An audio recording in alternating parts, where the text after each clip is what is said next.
আসসালামু আলাইকুম ভিউয়ার্স, সকালকে আমার ইউটিউব চ্যানেল থেকে আপনাদের সকলকে স্বাগতম। আজকে আবার নতুন একটি অতিথি কবুতর আসছে আমার বাড়িতে। কবুতরটি একটি কাজ করার জেনারেশনের একটা মাদি কবুতর।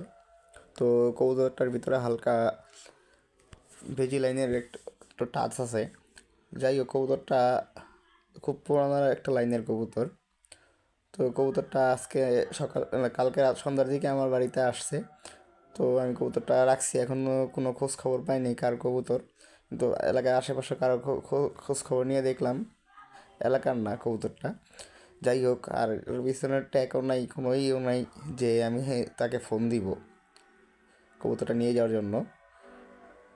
যদি কারো হয় অবশ্যই কমেন্টস করবেন যে আমার কবুতর এর ভিতরে যদি সঠিকভাবে প্রমাণ দিতে পারেন এটার ভিতরে একটা গোপন জিনিস আছে, এটা যদি সঠিকভাবে বলতে পারেন আমি কবুতরটা দিয়ে দিব, কারণ আমি কারো কবুতর রাখি না। তো অবশ্যই আপনারা যার কবুতর সঠিক মানুষ করবেন, কারণ আমি এই ভিডিওর পাশে আমার হোয়াটসঅ্যাপ নাম্বারটা দিয়ে দিব এবং কন্ট্যাক্ট নাম্বার দিয়ে দিব। যদি কারো হয় অবশ্যই যোগাযোগ করবেন, আমি দিয়ে দিব কবুতরটা। কিন্তু যার কবুতর সে না ফোন